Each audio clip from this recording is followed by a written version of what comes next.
Dans un terrain de camping du Montana, une fillette est enlevée pendant son sommeil. Les enquêteurs, pour qui ce n'est pas le premier enlèvement du genre, craignent que le tueur ne soit revenu. Ils font tout pour retrouver l'enfant en vie. Ils devront examiner de sinistres indices et suivre plusieurs fausses pistes avant de retrouver un suspect astucieux. La police, les agents du FBI et une mère désespérée font l'impossible pour découvrir ce qui s'est passé dans cette sombre forêt.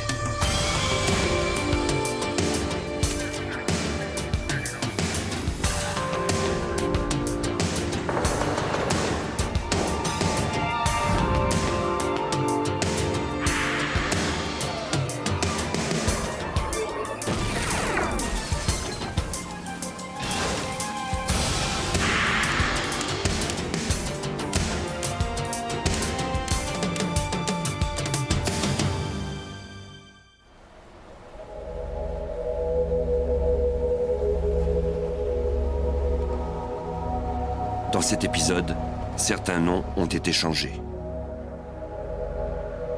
Le sud-ouest du Montana est une terre de montagnes et de vastes prairies.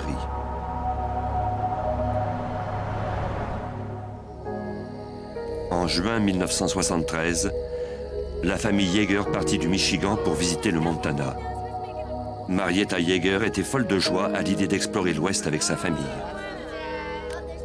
Bill Yeager, un ouvrier de l'automobile, avait pris un mois de vacances pour cet important voyage. Pour Susie, âgée de 7 ans, c'était les premières vacances en famille. Les parents de Marietta faisaient également partie du voyage.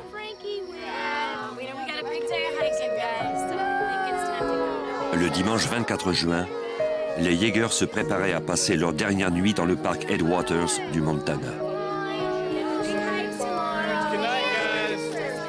Le lendemain, ils devaient poursuivre leur route vers l'ouest. L'aîné de la famille dormait dans la caravane, alors que les 4 plus jeunes dormaient dans leur propre tente.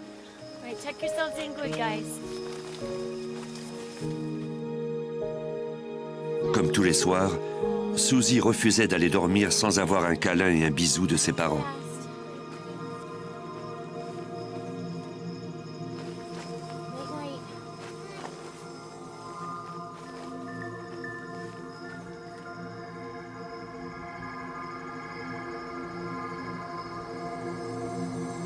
La température était fraîche, mais les Yeager n'en dormaient pas moins paisiblement.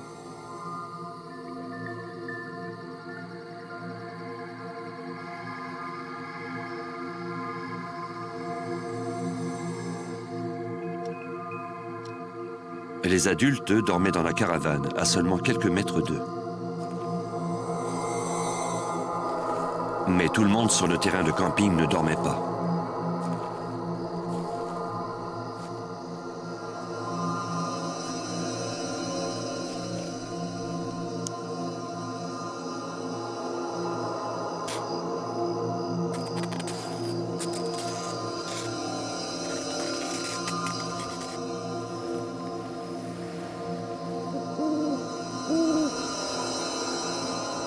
Vers 4 heures du matin, la brise éveilla Heidi, 13 ans. Elle remarqua qu'il y avait un trou dans la tente. Puis elle s'aperçut que Susie n'était plus là. Effrayée, elle alla trouver ses parents.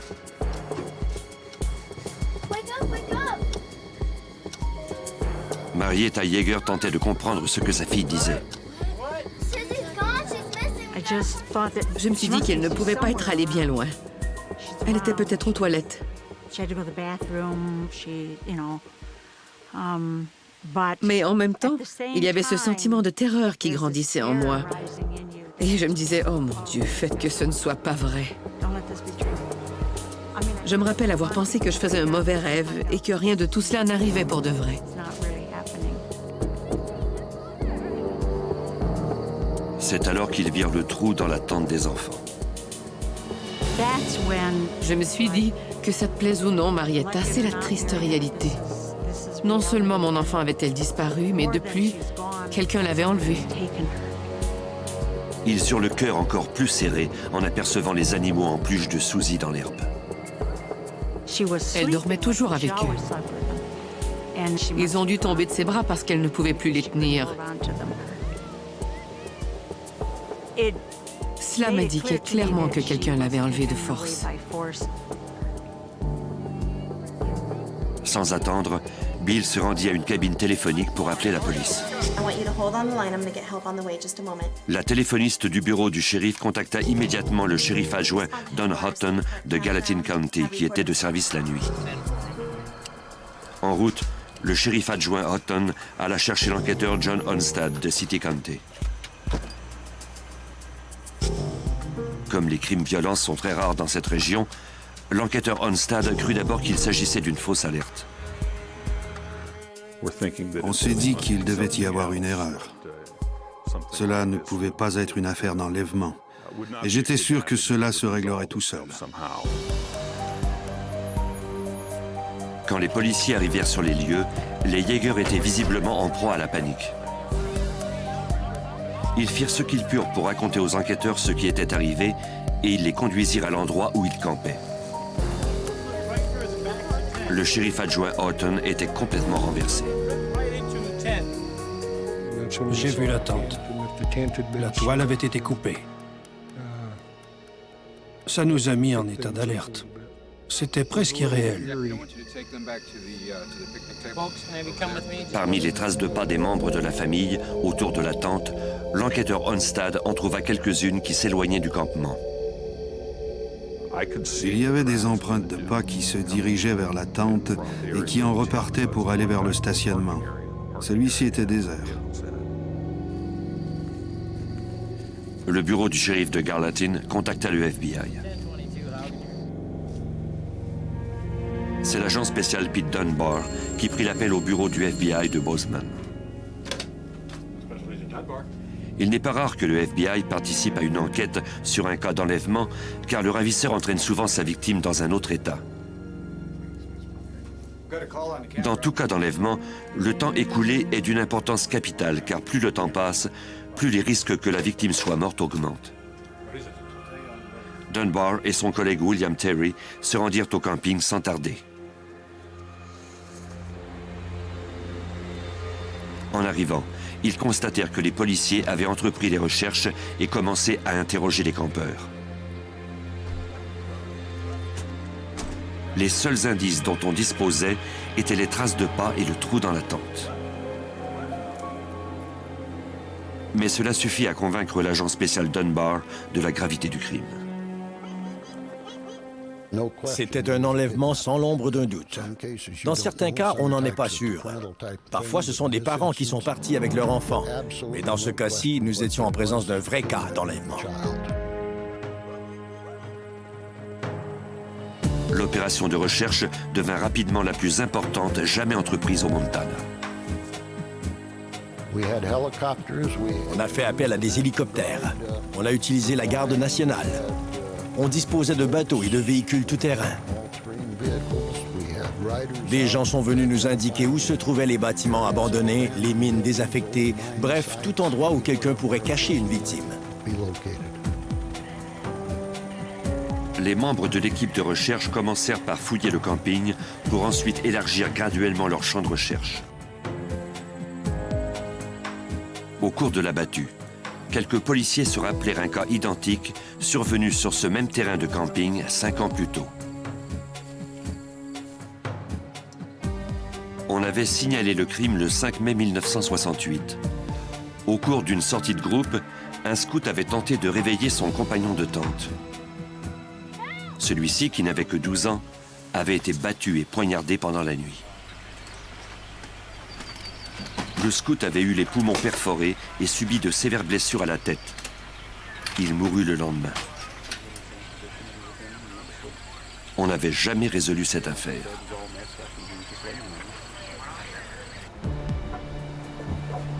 Les agents à la recherche de Susie en vinrent à se demander si le meurtrier n'avait pas frappé de nouveau.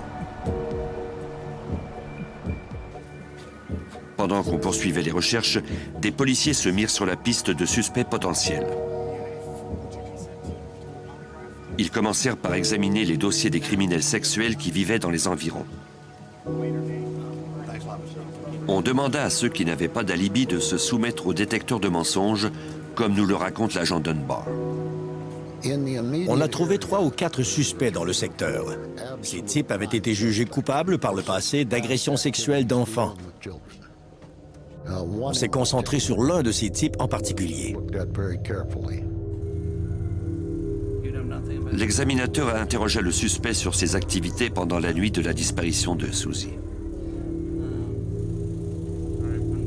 Bien que leur usage soit contesté, les détecteurs de mensonges mesurent les variations dans la fréquence cardiaque, dans la respiration et le degré de transpiration des gens qui mentent. Le suspect déclara ne pas se souvenir de ce qu'il avait fait au cours de cette nuit. Les résultats du test ne furent pas concluants. Dans l'espoir d'obtenir plus d'informations, les agents envoyèrent le suspect à un hôpital psychiatrique des environs pour qu'il soit interrogé sous l'effet de sodium amital, connu aussi sous le nom de sérum de vérité. Ce barbiturique détend le sujet. Il devient ainsi moins méfiant et plus enclin à parler. Sous l'effet de cette drogue, la plupart des gens sont incapables de mentir. Quand le sérum commence à agir, le suspect sembla très détendu et il recouvra la mémoire. Il s'est rappelé ce qu'il avait fait au moment de l'enlèvement. Il était allé à Butte. Or, des gens de Butte ont corroboré son alibi. On l'a donc éliminé de la liste des suspects. Les espoirs de procéder à une arrestation rapidement furent anéantis. La police et le FBI se tournèrent vers le public. Des centaines de citoyens alarmés appelèrent pour fournir des informations de partout au Montana. Des policiers devaient vérifier toutes ces pistes. Une personne en particulier pressa les autorités d'interroger un individu de 25 ans de Manhattan au Montana, car elle le trouvait étrange. L'individu, un entrepreneur, était déjà connu de la police. Rien dans son comportement ne paraissait suspect. Comme beaucoup de gens au sein de la population, il offrit son aide à la police. Une semaine après la disparition de Susie, un homme téléphona à la maison d'un policier de Gallatin County. C'est la femme du policier qui prit l'appel. L'homme au bout du fil déclara être le ravisseur de Susie. Il exigeait qu'on lui laisse une rançon de 50 000 $ dans une gare routière de Denver. Pour confirmer qu'il détenait vraiment la fillette, il mentionna la forme particulière des ongles des 2 index de l'enfant.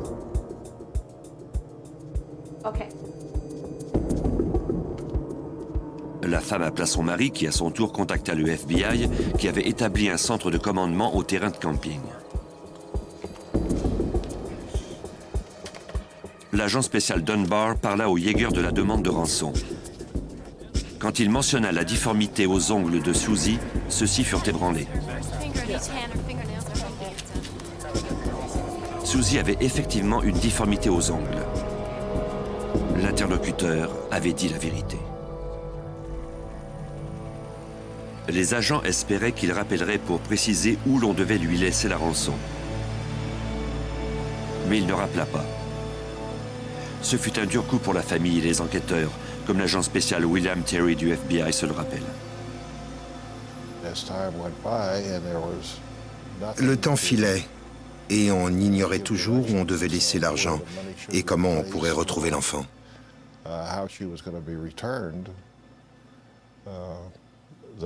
Ça nous a fichu un coup. Voir les policiers fouiller les rivières du parc à la recherche du corps de leur fillette fut une expérience pénible pour les Jaegers. Mais ils ne perdaient pas espoir.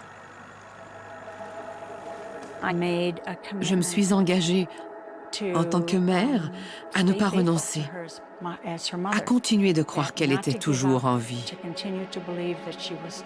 Je ne cesserai de m'accrocher à mon espoir que lorsqu'on m'aurait montré des preuves concrètes de son décès. Mais les Jaegers ne pouvaient rester indéfiniment sur le terrain de camping. Bill devait retourner travailler. Après plus d'un mois, la famille rentra donc chez elle. Il m'a été très difficile de partir et de quitter cet endroit où je l'avais vue pour la dernière fois. Malgré les efforts des autorités, on n'avait pas retrouvé le ravisseur. Bientôt, c'est lui qui trouverait Marietta.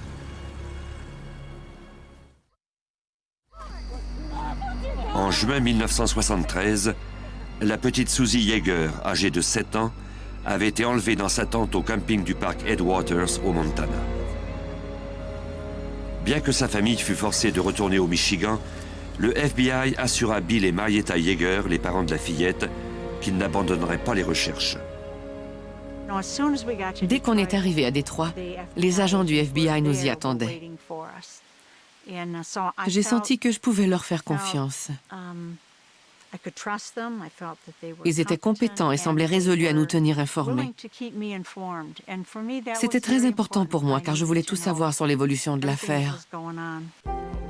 Même si les enquêteurs croyaient que Susie avait vraisemblablement été tuée, les Yeager, eux, espéraient qu'elle était encore en vie et que le ravisseur entrerait en contact avec eux.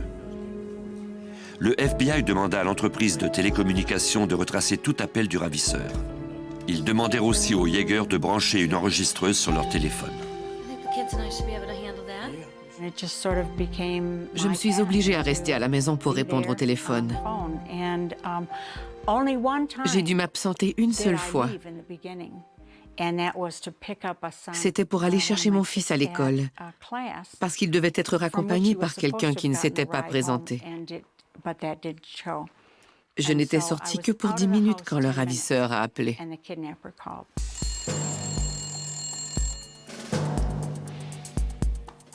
Comme convenu, Dan, le fils aîné des Yeager, qui se trouvait alors à la maison, mit l'enregistreuse en marche.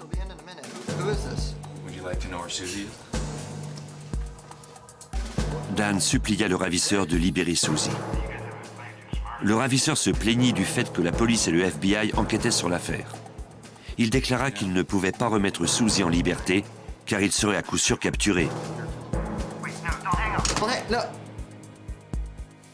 À peine quelques secondes plus tard, Marietta rentra à la maison. Danny venait de raccrocher. En voyant son expression, j'ai tout de suite compris. Il n'a pas eu à me dire qu'il venait de parler au ravisseur.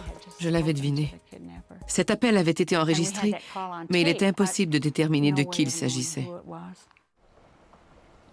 Quelques mois s'écoulèrent sans nouvelles pistes ni appel. Puis, 8 mois après l'enlèvement de Susie, le bureau du shérif de Gallatin County reçut le rapport d'une disparition. Une jeune femme de 19 ans de Manhattan s'était volatilisée à seulement 15 km du terrain de camping où Susie avait disparu. Inquiète, sa mère dit aux policiers tout ce qu'elle savait.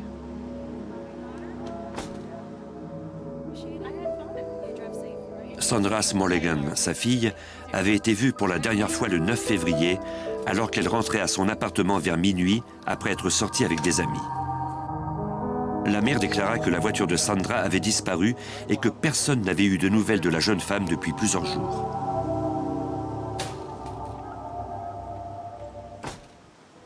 Comme presque tout le monde dans cette petite ville, les policiers connaissaient Sandra. Ils ouvrirent une enquête sur sa disparition et se mirent à la recherche de sa voiture. Le policier Don Horton de Gallatin County, qui travaillait toujours sur l'affaire Susie Yeager, participa à cette autre enquête. On m'a assigné un secteur situé au nord-ouest de la ville de Manhattan. C'était un assez grand secteur. Nous devions sillonner toutes les routes du comté, les chemins de gravier et les rangs à la recherche de la voiture. Sur un ranch abandonné de Horseshoe Hills, Horton remarqua des traces de pneus récentes sur un chemin de terre. Puis il remarqua quelque chose de suspect.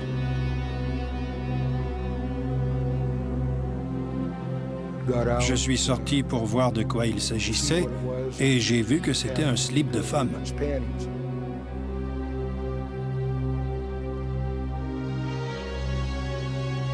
Horton voulut vérifier dans la grange qui se trouvait juste à côté. La porte était fermée et clouée.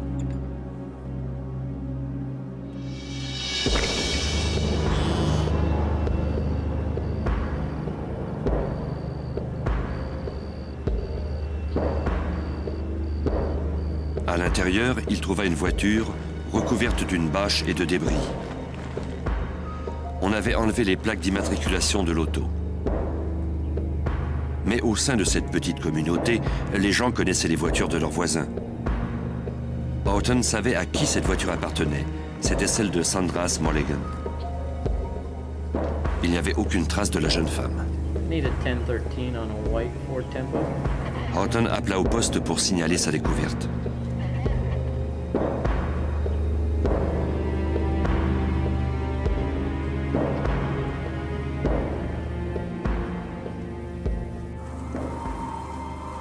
Des policiers, des collègues du bureau du shérif et des volontaires ratissèrent les 13 km² entourant la grange. Lors d'opérations de recherche en ligne droite, les secouristes identifièrent des indices potentiels. 2 jours après le début des recherches, une personne examina un bidon de 200 litres trouvé dans un champ. On s'en était servi pour brûler quelque chose. Parmi les morceaux de bois calcinés, on trouva des fragments d'os. En fouillant bien, on a trouvé des ossements sur environ 70 mètres. La plupart étaient en très petits morceaux. Ils avaient été brisés, cassés et brûlés. En tout, on recueillit plus de 1200 fragments d'os. Un médecin légiste détermina qu'il s'agissait d'os humains et que certains d'entre eux provenaient vraisemblablement d'une femme adulte. Par des examens des dents et de l'os de la mâchoire, on put identifier Sandra Smulligan. L'enquêteur John Onstad craignait que le meurtrier de Sandra ne soit celui qui avait enlevé Susie Yeager. On a commencé à faire des liens entre les deux affaires. Sans doute parce que c'est le genre de crime qui ne se produit jamais ici. Les enquêteurs qui travaillaient sur les 2 cas partageaient leur repas avec un civil qui les interrogeait sans relâche sur les progrès de l'enquête. David Masterson était un ex-Marine et un entrepreneur très connu dans la région. Beaucoup de gens le trouvaient étrange. Au début de l'enquête, on avait interrogé Masterson à propos de la disparition de Susie. L'agent Don Houghton n'était pas sans savoir que les individus qui affichent de la curiosité à propos d'un crime y sont souvent mêlés. David est venu nous voir à quelques reprises pour casser la croûte avec nous. Il était très curieux. On se méfiait de ce qu'on disait quand il était là, mais il voulait toujours se porter volontaire. Il nous avait proposé de nous aider à trouver la victime. Il était envahissant et ça nous agaçait. L'agent spécial Pete Dunbar du FBI se rendit compte que Masterson connaissait bien le secteur où l'on avait trouvé le corps de Sandra. On a vite mis le nom de David sur la liste des suspects, parce qu'on savait qu'il connaissait très bien Horseshoe Hills. On a aussi appris qu'il avait déjà fréquenté Sandra Smulligan. Les enquêteurs demandèrent à Masterson de se soumettre au détecteur de mensonges. Il accepta. Je fondais beaucoup d'espoir sur le détecteur de mensonges. Je l'avais déjà utilisé dans d'autres cas et j'avais constaté à quel point c'était un merveilleux outil. Il avait toujours fonctionné jusque-là. Au cours de l'examen, Masterson nia savoir quoi que ce soit à propos de l'enlèvement de Susie Yeager et du meurtre de Sandra Smulligan. Il confirma être sorti avec Sandra une seule fois et ajouta qu'elle avait refusé de le revoir par la suite.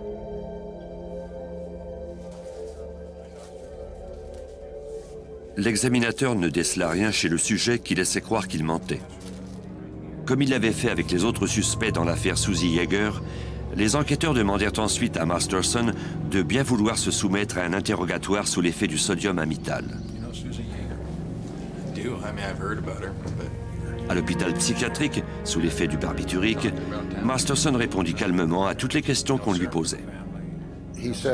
Il a répété exactement ce qu'il m'avait dit lors de son interrogatoire. Il n'a pas dérogé d'un iota. Il n'y avait aucune différence notable entre l'interrogatoire au bureau de la police et celui à l'hôpital psychiatrique. Nous nous sommes alors retrouvés à la case départ. Nous ne savions plus quoi faire. Nous étions découragés. Au printemps 1974, l'affaire connut un nouvel essor quand Dunbar rencontra l'agent spécial Patrick Mullaney, qui se spécialisait dans un nouveau champ d'expertise, le profil psychologique des criminels. Croyant qu'il pourrait aider, Mullaney demanda à voir le dossier de l'affaire Yeager.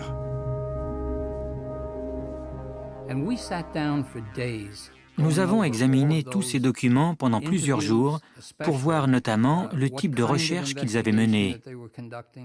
Nous avons ensuite rendu nos conclusions. Pour les experts en profil psychologique, le fait que le ravisseur ait surveillé sa victime et l'ait enlevée aussi furtivement laissait croire qu'il avait subi un entraînement militaire. Il devait avoir un physique assez imposant pour porter cette fillette de 25 kilos dans ses bras, tout en l'empêchant de se débattre et de faire du bruit. Les experts croyaient que cet homme préférait la solitude. C'était vraisemblablement un schizophrène qui avait des difficultés relationnelles avec les membres du sexe opposé. Encore une fois, un suspect se démarqua du lot, David Masterson. Quand nous avons déclaré que David Masterson nous semblait un suspect vraisemblable, nous nous sommes butés à une certaine opposition du service de police local, de même que de la part des agents du FBI. Et cette opposition était fondée. Dès le début de l'enquête, il l'avait soumis à des interrogatoires. David les avait tous passés avec succès. Mais un schizophrène peut se dissocier de la réalité à un tel point qu'il peut mentir sans afficher le moindre stress et ainsi fausser les données. Les experts firent alors une prédiction. Le ravisseur appellerait Marietta Yeager 1 an jour pour jour après l'enlèvement.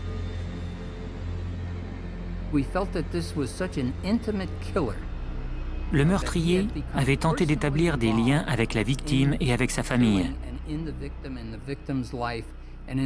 Nous avions l'impression qu'il chercherait, étant donné son état d'esprit, à souligner l'anniversaire de ce crime comme on célèbre n'importe quel anniversaire.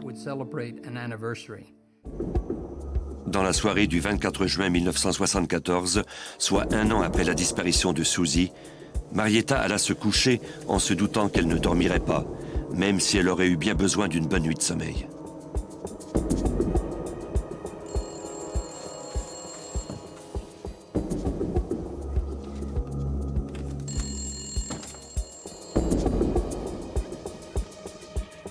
Elle courut vers le téléphone et l'enregistreuse en espérant enfin obtenir des réponses à ses questions.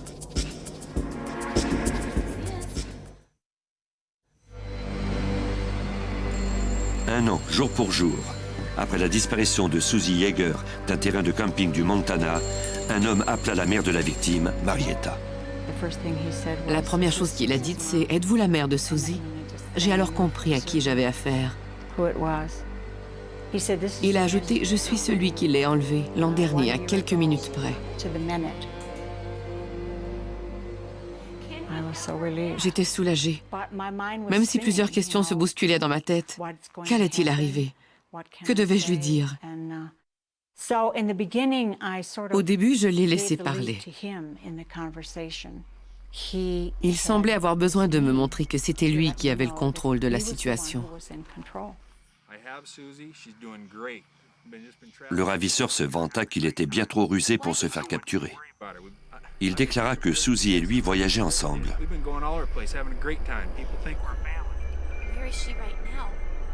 Marietta voulait une preuve que sa fille était encore en vie. Elle désirait lui parler. Le ravisseur déclara que la fillette n'était pas loin, qu'elle dormait dans son chalet. À ce stade-ci, je savais que mon mari avait pu aviser le FBI et que les agents tentaient de retracer l'appel.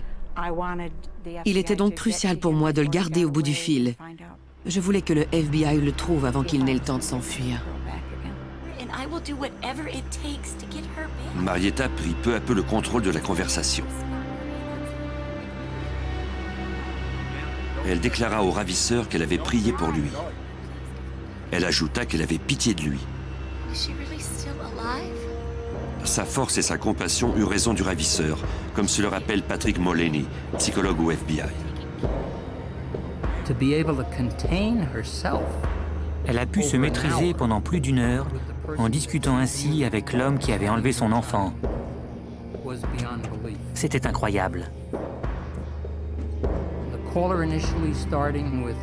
Le ravisseur a commencé la conversation avec une attitude de psychopathe typique, en lui disant qu'il était celui qui avait enlevé son enfant 1 an plus tôt, jour pour jour. Mais à la fin de cette heure, elle avait complètement renversé la vapeur, à un point tel qu'il n'était plus capable de raccrocher. Et quand il a fini par mettre fin à la conversation, il sanglotait.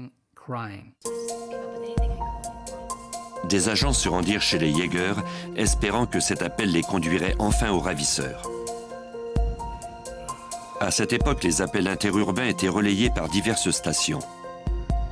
Les employés de l'entreprise de télécommunications retracèrent l'appel. Il provenait de Sarasota, en Floride. Mais une défectuosité du système les empêcha d'obtenir des données plus précises. Les agents durent apprendre la mauvaise nouvelle aux Yeager.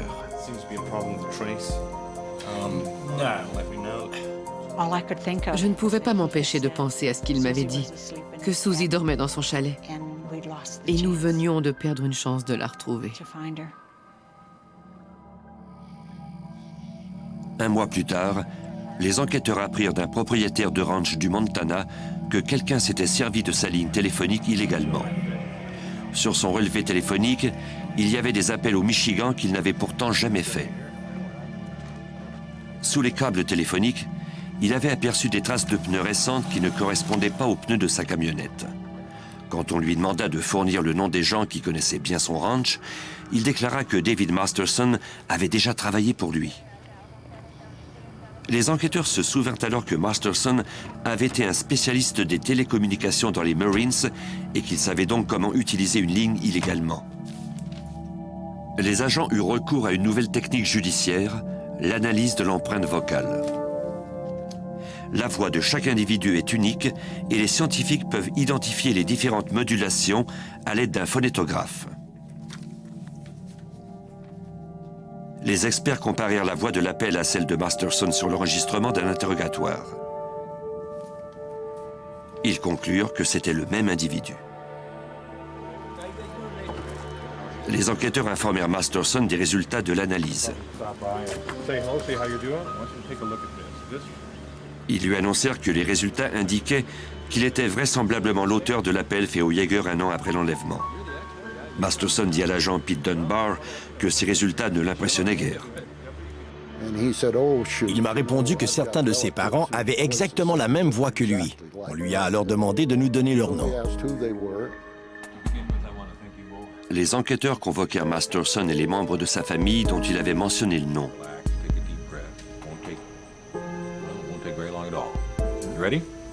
Du ranch où l'appel suspect avait été fait, ils appelèrent les uns après les autres chez les Yeager.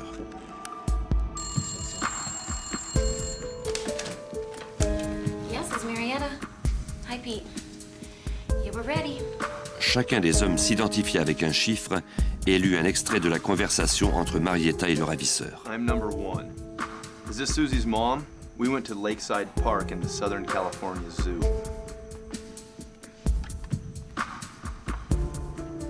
I'm number 2. Is this Susie's mom?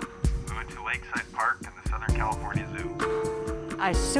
Dès que j'ai entendu le deuxième homme, j'ai su que c'était cette voix-là que j'avais entendue.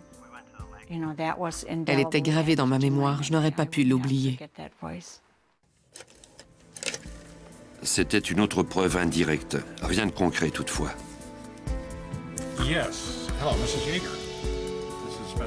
Les enquêteurs espéraient obtenir des aveux. On en est venu à la conclusion qu'il fallait l'obliger à se trahir. Pour y arriver, on devait le mettre en confrontation directe avec Marietta Yeager. Ainsi, on a fait venir Marietta dans la région de Bozeman, une région qui n'évoquait pour elle que de mauvais souvenirs. Marietta avait toujours cru qu'elle rencontrerait le ravisseur de Susie. Je me suis dit que j'avais enfin cette occasion et j'étais reconnaissante de pouvoir le rencontrer face à face. Ce ne serait pas qu'une voix au téléphone. Je pourrais aussi lui dire que je lui avais pardonné.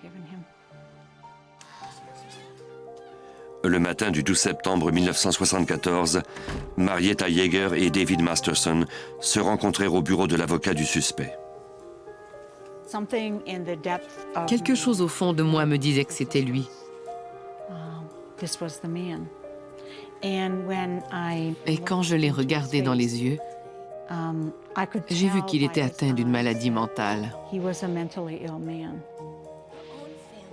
Ils parlèrent ensemble pendant plus d'1 heure. Marietta essayait de lui faire avouer son crime, mais il resta sur ses positions. Finalement, son avocat a dit qu'il croyait que c'en était assez. Il a ajouté « on a été coopératifs ». Nous nous sommes alors levés en nous serrant la main. Cela m'a pris toute ma force pour renoncer. Je savais que c'était lui, et je ne voulais pas le laisser partir.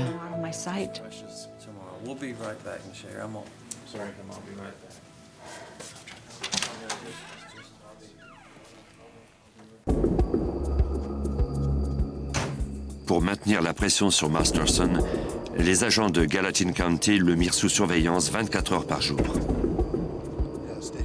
Ils ne tentèrent même pas de lui cacher qu'ils le surveillaient. L'opération de surveillance semblait l'amuser. Mais le 24 septembre, le suspect réussit à filer, comme nous le raconte l'agent Don Houghton.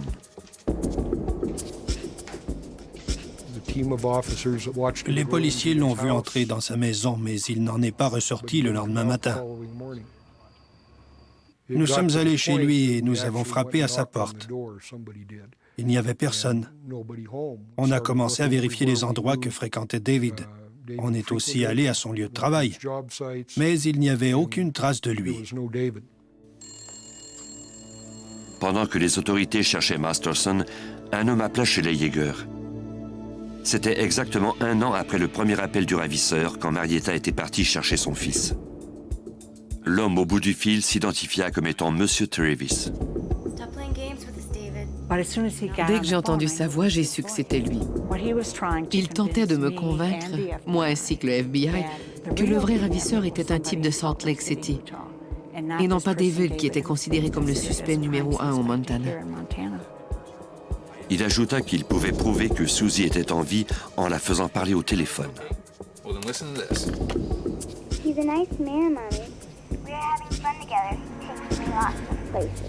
Ce n'était pas la voix de Susie. Elle ne m'appelait jamais maman, elle m'appelait maman. J'ai alors eu très peur à l'idée qu'il ait forcé une enfant à prononcer ces paroles. J'avais peur qu'il se mette à croire que cet enfant était réellement Susie et qu'il lui fasse du mal. Le fait que Marietta s'entête à l'appeler David sembla l'encourager à s'ouvrir un peu. Il se mit à laisser échapper des informations révélées par Marietta lors de sa discussion avec David Masterson au Montana. Des choses que seul David pouvait savoir. Il s'est incriminé. Et quand il a compris ce qu'il venait de faire, il a dit « Vous ne verrez plus jamais votre petite fille en vie ». Et il a violemment raccroché.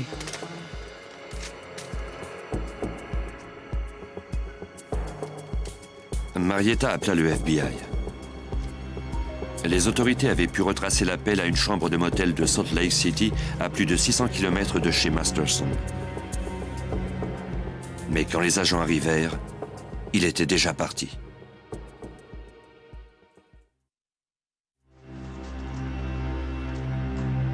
Après que Masterson eut échappé à la surveillance, les enquêteurs croyaient qu'il avait appelé Marietta Yeager.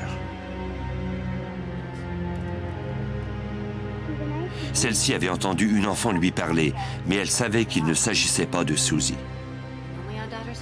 Thomas Olson, le procureur de Gallatin County, qui espérait obtenir davantage de preuves avant de procéder à une arrestation, craignait que Masterson soit plus dangereux que jamais. J'étais extrêmement inquiet. J'ai immédiatement présumé qu'il avait enlevé un autre enfant. On savait qu'on devait passer à l'action. On ne pouvait plus attendre. Quand Masterson revint chez lui, les policiers décidèrent de passer à l'action et de l'arrêter en espérant trouver des preuves contre lui plus tard. Il n'opposa aucune résistance. Il avait déjà engagé l'un des avocats les plus réputés de la région. Parmi ses effets personnels, on trouva du papier à lettres du motel de Salt Lake City d'où provenait l'appel. Le nom de Travis était inscrit dessus. Avec l'aide des experts en sciences comportementales, on dressa un mandat de perquisition, comme nous le raconte l'agent Don Houghton. On nous a dit que l'auteur de ce genre de crime aurait sans doute conservé des souvenirs, des trophées de ses victimes, comme des bijoux, des vêtements ou même des parties de cadavres. Notre mandat faisait état de tout cela. Dans le congélateur, les policiers firent une découverte troublante. Des paquets enveloppés dans du papier de boucherie où étaient inscrites les lettres SMS, comme les initiales de Sandra Maris Mulligan.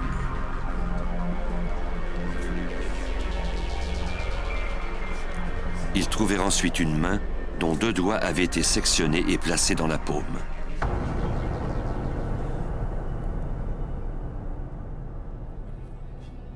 Ils discutèrent de ces preuves avec l'avocat de Masterson, qui annonça que son client avait des aveux troublants à faire. Il nous a dit que David allait se reconnaître coupable de 4 meurtres. C'était comme si j'avais reçu un coup sur la tête.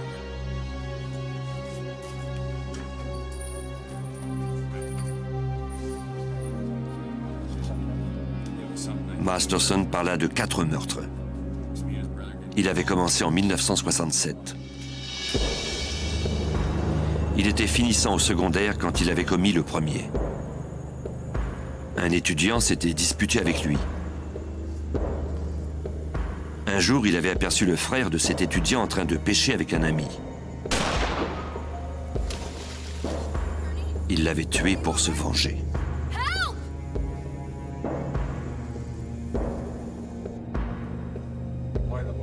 Masterson déclara que son deuxième meurtre était celui d'un scout au camping de Headwaters en 1968. Il avait commis ce crime pour mettre la troupe scout dans l'embarras car on l'avait évincé du groupe. Sa troisième victime était Susie Yeager.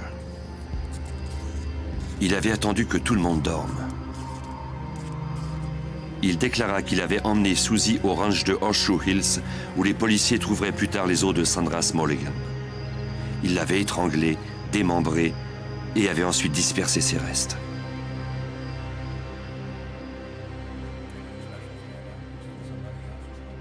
Tous voulaient savoir ce qui l'avait motivé à commettre ce crime. Masterson ne put fournir de réponse. Il reconnut ensuite avoir tué Sandra Mulligan. Après qu'elle lui eut dit qu'elle ne le fréquenterait plus, il était entré chez elle par effraction.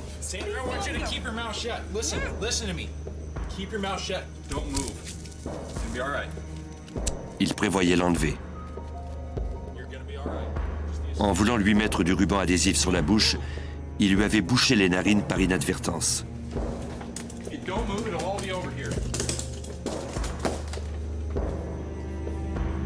Mais pendant qu'il ramassait les vêtements de Sandra Mulligan, celle-ci avait suffoqué. Au même ranch, il avait démembré son corps, puis brûlé les restes avec des bardeaux de cèdre. Il avait ensuite dispersé ses ossements au même endroit que ceux de Susie. Il était tard, 3 heures du matin, je crois. Je garde l'image de David qui, à mesure qu'il avouait ses 4 meurtres, semblait rapetisser de plus en plus. À la fin, il n'était plus que l'ombre de lui-même.